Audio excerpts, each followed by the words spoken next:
Mountain State Mysteries contains adult content that may not be suitable for all audiences. Listener discretion is advised. I'm your host, Mark Covey.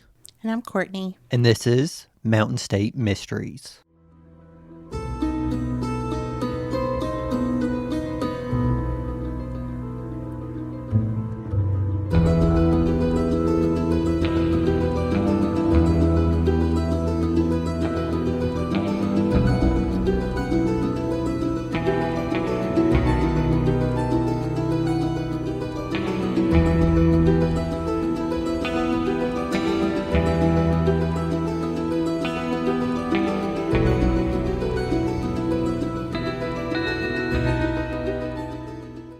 The case we have for you today has to be one of the craziest cases we've ever covered. It's about a 19-year-old woman that goes missing after telling her mom she was visiting a friend. This is the case of Samantha Burns.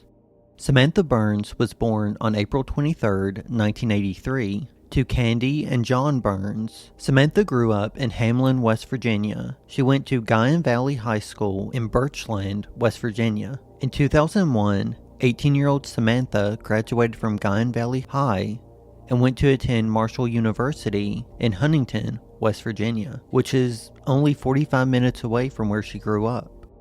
When Samantha wasn't in school, she worked at JCPenney's inside the Huntington Mall in Barboursville, West Virginia. On November 11th, 2002, Samantha went to work as usual. She was wearing an orange sweater over a tank top, flared jeans, and mule shoes, and carried a leopard print purse. She had diamond earrings and a heart-shaped gold ring with a diamond in the center of it.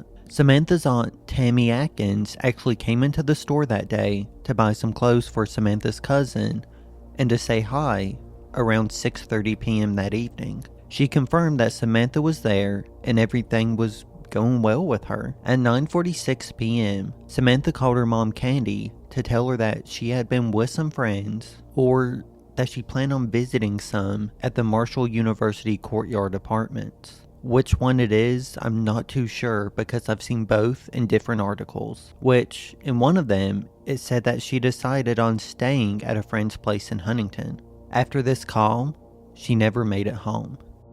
When her parents hadn't heard from her, they reported her missing. Her family found out that the call she made when she called her mom was at the last time her phone was used, and it was turned off at 3:30 a.m., which was on Tuesday, November 12th. Police actually found Samantha's 1999 Chevrolet Cavalier in flames. They were able to confirm it was hers from the tiger bumper sticker and the license plate 5X9326. Samantha's car was found in a desolate area about a 20-minute drive west of the mall where she was last seen, near the intersection of German Ridge Road and Haney Branch Road. So this left everyone wondering what happened to her in the 20-minute drive. When police looked in and around the car, there was no sign of Samantha, which in theory is a good idea, because it meant that she wasn't in the car when it was on fire. But it confused police and her family because they had no idea where she was. Sadly, there isn't much more that we would find on Samantha during our research, or really where the investigation went from there. To us, it appears that after leaving work or her friend's apartment, she had been followed to her car, or she was abducted as she was getting in her car. Just a few days after she went missing, on November 17th and the 20th, the two men believed to be responsible for her disappearance and possible murder were arrested. Their involvement in Samantha's disappearance was only part of their 2-week crime spree that went on in multiple states across the United States. What we're going to tell you now is the timeline of their crimes leading up to Samantha's disappearance.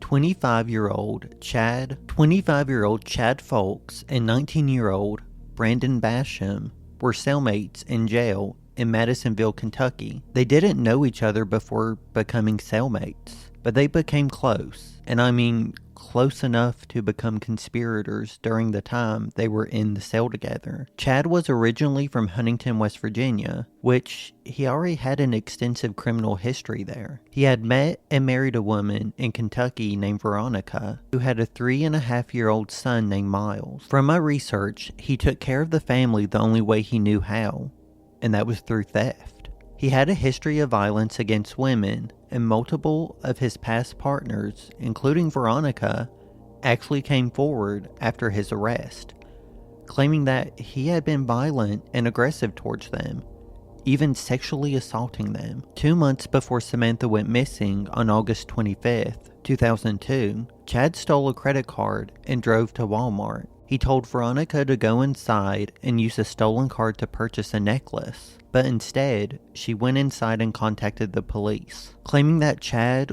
was in the parking lot with a gun and that she was afraid he was going to kill her. While searching Chad's car, police found multiple stolen credit cards and the gun that Veronica told them about. Chad and Veronica were arrested, and Veronica's son Miles was placed in foster care. Chad was charged with robbery, 12 counts of credit card fraud, and after spending 2 months in prison, the Kentucky State Police also charged him with first-degree child abuse for his poor treatment of Miles. His cellmate Brandon was a native of Kentucky. He had a significantly less serious rap sheet and was serving time for a felony forgery charge for forged checks when they were both in the cell together. On November 4th, 2002, around 6:30 p.m., Brandon asked a correctional officer if he and Chad could be admitted to the recreational area of the Hopkins County Detention Center. After they were outside for a little bit, the correctional officer became distracted while administering nightly medications to other inmates. When she went outside to bring Brandon and Chad in at 8 p.m., they were gone. The only evidence of them even being outside was a rope that had been made out of old blankets and sheets. By November 5th, the two had made it on foot about 10 miles to Hanson, Kentucky. Chad fell back into his old habits and immediately committed an armed robbery, this time with the help of Brandon. Brandon approached the home of a man named James Hawkins, claiming his car had been broken down and asking to use a phone. James said yes, likely just wanting to help someone in need, and observed him making 2 phone calls. James even offered to drive him to a local convenience store, which Brandon took him up on. Once the two were in James' pickup truck, Chad jumped in the truck as well, pulling a knife on James and ordered him to drive around, so the three eventually reached southern Indiana, where Brandon and Chad tied James to a tree and left him for dead. After abandoning James and stealing his truck, Brandon and Chad drove to Portage, Indiana, which is 5 hours away from the border of Kentucky. After driving there, they ditched the truck and went to the nearby home of a friend named Tina, who was living with a roommate named Andrea. Oddly enough, Tina had actually been a correctional officer at a jail which Chad served time for in the past, and for some reason they kept in touch. So Tina drove Chad and Brandon to a motel with her roommate Andrea. The 4 of them spent 2 nights together there. So despite her previous career, she was helping these 2 commit more crimes. Chad actually asked Tina if she knew where he could obtain a gun. She remembered that a friend of hers named Robert owned multiple guns, and he kept them in his home in Michigan City, Indiana.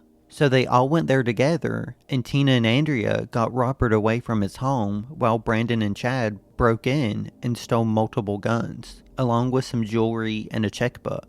After this robbery, the 4 of them drove an hour and a half inland and just north of the Indiana border to Sturgis, Michigan, where they got another motel room. So Brandon and Andrea spent the night there while Chad and Tina drove to nearby Goshen, Indiana to meet up with Chad's brother Ronnie, who is said to have lived in the area. Chad, Tina, and Ronnie smoked meth and marijuana together and went back to Sturgis to retrieve Brandon and Andrea the following day. But they found Brandon hunched on the floor holding a gun. After Brandon saw police officers knock on the motel room doors, he became convinced that the police were catching up with him, and he had repetitively threatened to shoot one of them. They were able to talk Brandon down, and they all left the motel to stay with Chad's brother, Ronnie. On November 10th, 2002, the four left the area for Ohio, where they used bad checks to purchase items and then returned them for cash. They went to a nearby Walmart where Chad stole a purse and a cell phone from a car in the parking lot. On November 11th, 2002, they drove to Canova, West Virginia, which is just 15 minutes away from Huntington. They checked into another motel. Tina would tell the FBI that Brandon and Chad left the girls in the motel and they went to go smoke meth and steal purses from cars at the nearby mall, which would be the mall Samantha worked at. She said they didn't return until the early hours of November 12th. Brandon and Chad headed to the Huntington Mall and split up, both looking for cars to break into. The next time that Brandon actually saw Chad, he was driving Samantha's burgundy Chevrolet Cavalier, with her alive in the front seat. Chad and Brandon would switch places, and Chad drove the van belonging to Tina, following Brandon while he drove Samantha's car.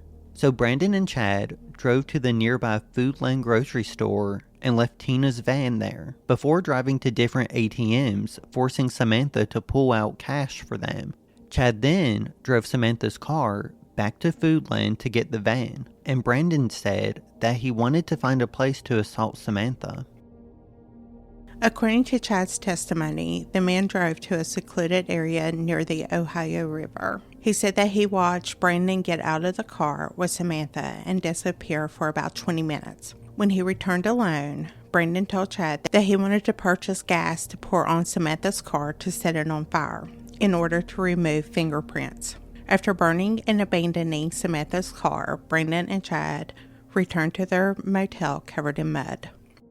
So later, on November 12th, Brandon, Chad, Tina, and Andrea moved to a different motel this time in Little River, South Carolina, which it said Chad lived there for a while, so he was familiar with the area. Tina said she remembered Brandon repeatedly asking her if she wanted to go swimming in the Ohio River, which she had no idea what he meant by that. Tina and Andrea later pointed out that they observed mud in the van, along with a box of candy for a Marshall University fundraiser. The two also found Samantha's ID in the van, which, in all honesty, is huge. Apparently, Tina and Andrea were unaware what happened to Samantha. Brandon actually started wearing a heart-shaped diamond ring strung on a necklace, claiming that he stole it from a car. And like I said earlier, Samantha had a heart-shaped ring with a diamond in it. The 4 nights in Little River was uneventful compared to the rest of the trip.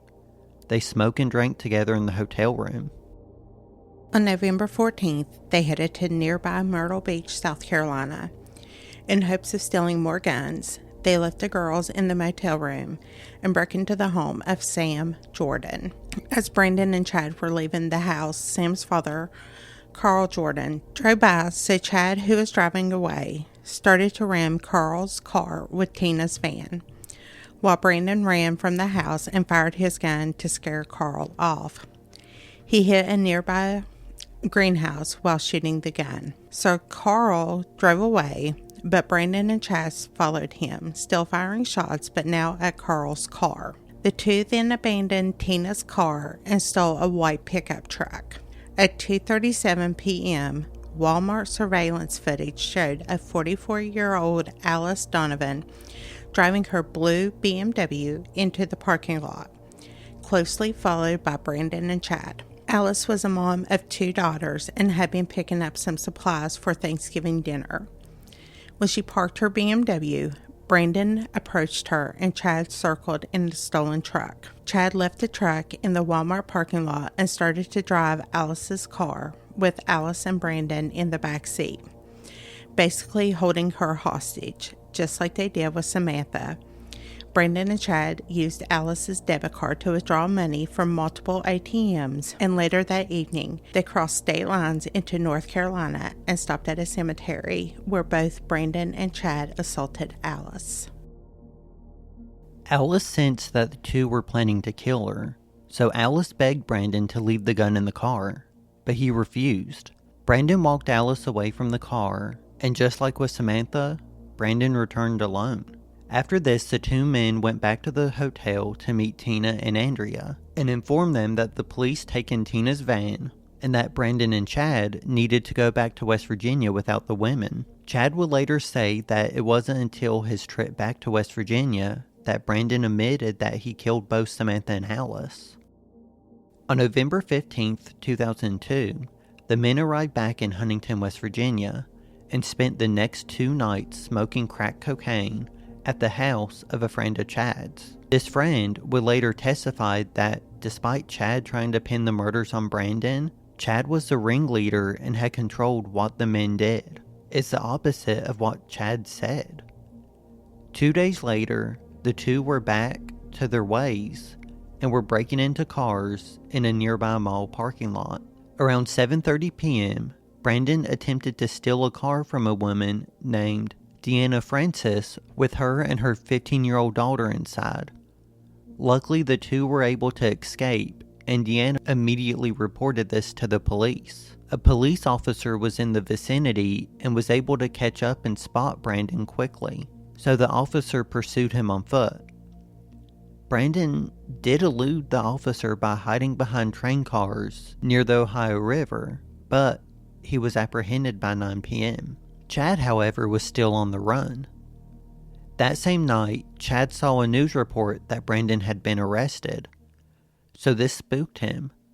Knowing he would more than likely be next, the following day, Chad was out driving Alice's BMW. He decided to go to his brother's house in Goshen, Indiana. But while driving through Ohio, a state trooper recognized the vehicle as stolen, and this started a high-speed chase reaching up to 130 miles per hour. However, Chad managed to get away from the cop and made it to his brother's house. With help from his brother and his brother's girlfriend, they were able to get Alice's car in a barn, hoping the police wouldn't stumble upon him. However, the police were one step ahead of him. Knowing that he was more than likely going to his brother's house, police set up surveillance outside of Ronnie's home. On November 20th, 2002, after 16 days on the run, Chad was arrested. So while police were working on apprehending Chad, Brandon was being questioned by police regarding what he had been doing the last few weeks. He admitted to a series of crimes in numerous states and even admitted to kidnapping Alice, but he insisted that she was alive and with Chad. He even mentioned Samantha Burns, telling investigators that Chad got a girl in West Virginia. On November 20th, the day after Chad was arrested, the FBI interviewed Brandon for about 7 hours. This time, he said that Chad had actually dropped Brandon back off at a hotel and then driven off with Alice alive.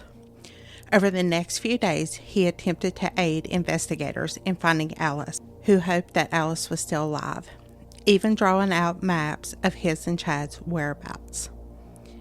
Investigators were unable to find any trace of Alice. On November 26th, Brandon finally admitted that Samantha Burns was dead and told investigators that he and Chad disposed of her body by rolling it down a river embankment. So police started to search for the bodies of both Samantha and Alice. Hoping to reduce his sentence by aiding in the search, Brandon, his lawyers, and a team of FBI agents and state investigators orchestrated a search of the area in North Carolina where Brandon claimed they had taken Alice. At one point during the drive, Brandon said, "I never could kill a deer, and here I have," but was cut off by his lawyers before he could finish. So Brandon led the group to a cemetery where he said he and Chad had assaulted Alice and even left evidence in the form of her purse strap behind. He also said that he and Chad had taken her body into the woods nearby and left it covered but not buried, and that it shouldn't be hard to find. Despite this, investigators were unable to find any signs of Alice. So when Chad was questioned, he admitted to all the accounts against him, but maintained he didn't kill Samantha or Alice. Brandon and Chad were held without bond in anticipation for a lengthy trial. On September 12, 2003, the following year, the prosecution announced that they would be seeking the death penalty for both men. Chad's trial began on June 1st, 2004. And his legal team attempted to blame Brandon for the murders of both Samantha and Alice. The judge disregarded the finger-pointing between Brandon and Chad, saying, quote, "Didn't matter. No sentence is going to change what you've done to these people," end quote. Chad's defense team also attempted to paint Chad as a product of his environment, raised by an abusive alcoholic parents and a victim of fetal alcoholic spectrum disorder. His legal team claimed that despite his circumstances, he was incapable of murdering two innocent women, at least not without the influence of someone else. On June 30th, 2004, after deliberating for just one day, the jury recommended the death penalty for Chad. That same year, Brandon was also sentenced to death. Since then, both men have appealed their convictions numerous times and have been denied every single time. Brandon read a statement to Samantha's family in the court saying, quote, "I know she had something I never had. She had a good family that loved her and cared for her. I helped Chad take her away. I wish I could bring her back, but I can't." End quote. Samantha's parents both made a victim impact statement, with Samantha's dad saying, quote, "You took my son's only sibling. You took my wife's best friend. And you took my little girl. You're pure evil. I hope that what you've done eats away at your mind and soul for the rest of your life." End quote. Her mom, Candy, said, quote, "All of her dreams were taken away from her on those hours of a cold and, I imagine, very frightful night. Samantha would have given you her car and her money, so why did you have to do those things to her? She was there by herself. I feel so hopeless that I couldn't be there to help her." End quote. Brandon apologized to Samantha's family, saying, quote, "I wish I could bring her back, but I can't." End quote. Which Candy replied, quote, "It's too late now to feel sorry." End quote. To this day, Samantha's remains have still not been located. On January 24th, 2009, investigators finally located the remains of Alice Donovan in Horry County, South Carolina, not the area Brandon had told them, which was North Carolina. In 2017, an Ohio man named Jimmy started posting on Facebook claiming that he had reason to believe that Samantha Burns was buried on his property. Jimmy posted about it numerous times, hoping the police would see it, and alleging that a family member of his told him that Samantha was buried behind his home on his land. However, it seems like Jimmy just wanted attention. In Hamlin, West Virginia, a softball field was named in honor of Samantha, called the Samantha Burns Memorial Field. If you or anyone you know has any information on the whereabouts of the remains of Samantha Burns, contact the West Virginia State Police at 304-528-5555. We'll be back next week with a brand new episode. If you find yourself enjoying Mountain State Mysteries, take a second to follow, rate, and download the show on your favorite podcast platform. It helps others find good West Virginia true crime podcasts. Don't forget to follow us on Instagram, Facebook, and TikTok, all at Mountain State Mysteries. Do you have a case you want us to cover? Send us an email at mountainstatemysteries304@gmail.com. For show notes, check out our website, mountainstatemysteriespodcast.com.